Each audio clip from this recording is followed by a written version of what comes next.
Systems Go. Ito ang tiniyak ng Marilda 2026 Organizing Committee sa City of San Fernando, Pampanga ngayong mahal na araw. Aabot sa 500 personnel ang ide-deploy para sa seguridad, crowd control at emergency response. So, all in all po, 7 activities na po minakawa-kawali at po kaya kami po bigyan ng responding. The city government will be employing at least 500 personnel po as responders na po. So, we are all systems go po with regards po kaya kami response. Sa mismong araw ng Biyernes Santo, sa April 3, inaasahang dadagsa ang mga deboto sa mga lugar kung saan isinasagawa ang pagpapako sa krus, kabilang ang San Pedro Cutud, San Juan, Santa Lucia at Del Pilar.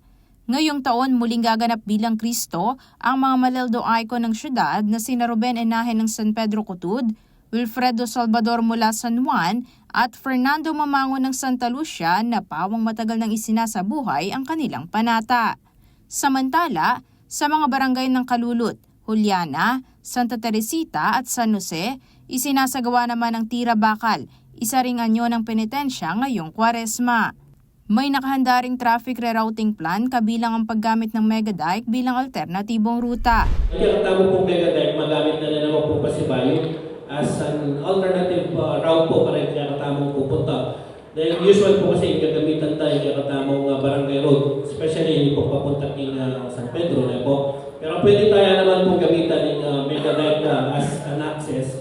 And then kababa na po pa rin at itamo po maka-allocate space para po king parking na po. And then po tapos mag-exit lang dito, the same route po, mas masarap po karinala naman po lumwal, mas ala pong traffic. Posible namang bahagyang bumaba ang bilang ng mga bisita ngayong taon dahil sa mataas na presyo ng gasolina, bunsod ng lumalalang tensyon sa Middle East.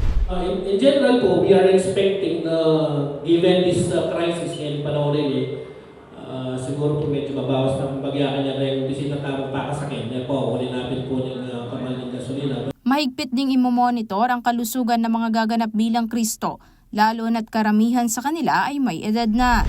They will be undergoing a physical check-up just to make sure na they are in good health condition during the dramatization kasi mapali po kanina at saka mahaba yung lakaranda. Ayon kay City Tourism and Investment Promotions Officer Ching Pangilinan, sa kabila ng panganib at sakripisyo, nananatiling matibay ang panata ng mga deboto.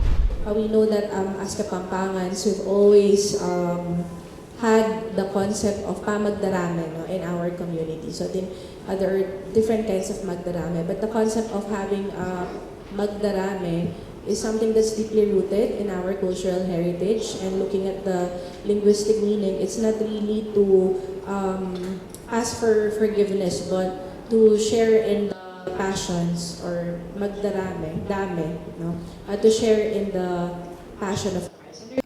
Paalala naman sa publiko, bawal magdala ng mga mapanganib na gamit, illegal substances, explosives, alak at malalaking luggages sa lugar ng aktibidad. Panawagan rin ng mga opisyal na panatilihin ang disiplina at kaligtasan ngayong Holy Week. Aisel Fernando, CLTV 36 News.